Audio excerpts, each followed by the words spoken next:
ಎಲ್ಲರಿಗೂ ಈಸ್ಟರ್ ಹಬ್ಬದ ಶುಭಾಶಯಗಳು. ಈಸ್ಟರ್ ಅಂದರೆ ಏನು? ಕ್ರಿಸ್ತನನ್ನು ಮರಣದ ಮೇಲೆ ಜಯವನ್ನು ಗಳಿಸಿದ ದಿನವಾಗಿದೆ. ಮಾನವ ಕುಲವು ಮರಣ ಎಂಬ ಭಯವನ್ನು ಎದುರಿಸುವ ದಿನವಾಗಿದೆ ಈಸ್ಟರ್ ಅಥವಾ ಪುನರುತ್ಥಾನದ ದಿನ.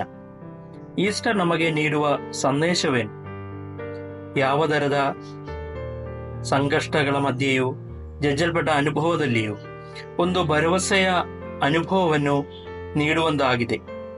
ಈ ವರ್ಷದ ಈಸ್ಟರ್ ನಮಗೆಲ್ಲರಿಗೂ ಒಂದು ಹೊಸ ಭರವಸೆಯ ನೀಡಲಿ ಎಂದು ಪ್ರಾರ್ಥಿಸುತ್ತೇನೆ. ಈ ವರ್ಷದ ಈಸ್ಟರ್ ದಿನಗಾಗಿ ಆರಿಸಿಕೊಂಡಿರುವ ಸತ್ಯವೇದ ಭಾಗವು ಪವಿತ್ರ ಲೂಕಾನು ಬರೆದ ಸುವಾರ್ತೆ 24ನೇ ಅಧ್ಯಾಯ 1-12 ತನಕ ಇರುವ ವಾಕ್ಯಗಳು. ಈ ಭಾಗವನ್ನು ಓದುವಾಗ ಸುಗಂಧ ದ್ರವ್ಯಗಳನ್ನು ತೆಗೆದುಕೊಂಡು ಬಂದ ಸ್ತ್ರೀಯರನ್ನು ಕುರಿತಾಗಿ ನೋಡಬಹುದು. 1-3 ತನಗಿರುವ ವಾಕ್ಯದಲ್ಲಿ ಅವರು ಸಮಾಧಿಗೆ ಬಂದಿರುವುದು, ಉರುಳಿಸಲಿಕ್ಕಾಗದಂತ ಮುಚ್ಚಿದ ಕಲ್ಲು ಅಲ್ಲಿಂದ ಅವರಿಗೆ ಉರುಳಿಸಲ್ಪಟ್ಟಿರುವುದಾಗಿಯೂ ಅವರು ನೋಡಿದರು ಎಂಬ ಬರೆಯಲ್ಪಟ್ಟಿದೆ. ರೋಮ ಸಾಮ್ರಾಜ್ಯದ ಅಧಿಕಾರದ ಮುದ್ರೆ ಇರುವ ಕಲ್ಲಾಗಿದೆ. ಆದರೆ ಈ ಕಲ್ಲಾಗಿದೆ ಅಲ್ಲಿಂದ ನೀಗಿರುವುದು. ಆ ಬಾಗಿಲಿನಿಂದ ಅವರು ಧೈರ್ಯವಾಗಿ ಒಳಗೆ ಹೋಗಿದ್ದಾರೆ. ಆದರೆ ಒಳಕ್ಕೋಗಿದ್ದವರು ಯೇಸುವಿನ ಶರೀರವನ್ನು ನೋಡದೆ ಇದ್ದಾಗ ಅವರು ಭಯ ಹಿಡಿದವರಾಗಿದ್ದರು. ಸತ್ತವರೊಳಗೆ ಬದುಕಿರುವವನನ್ನು ಹುಡುಕುವುದೇನು? ಆತನು ಇಲ್ಲಿ ಇಲ್ಲ, ಎದ್ದಿದ್ದಾನೆ.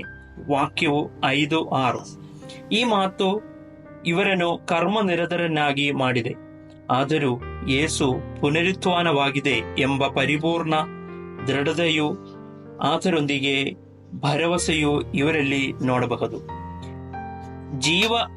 ಜೀವವಿರುವವನನ್ನು ನೋಡಬೇಕು ಎಂಬ ತ್ವರೆಯಾಗಿದೆ ನಮ್ಮ ಜೀವನದಲ್ಲಿ ಮುಖ್ಯವಾಗಿ ಇರಬೇಕಾದದು.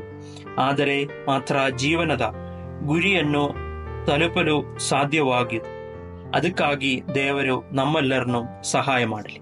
ಆಮೇಲೆ ಕಳೆದ 50 ದಿನಗಳ ಪ್ರಭಾತ ಧ್ಯಾನದಲ್ಲಿ ನಮ್ಮೊಂದಿಗೆ ಪಾಲ್ಗೊಂಡಿರುವ ನಿಮ್ಮೆಲ್ಲರನ್ನು ದೇವರಾದ ಕರ್ತನು ಆಶೀರ್ವದಿಸಿ. ಇದನ್ನ ಹಿನ್ನೆಲೆಯಲ್ಲಿ ಪ್ರಯತ್ನ ಮಾಡಿರುವ ಅನೇಕರಿದ್ದಾರೆ.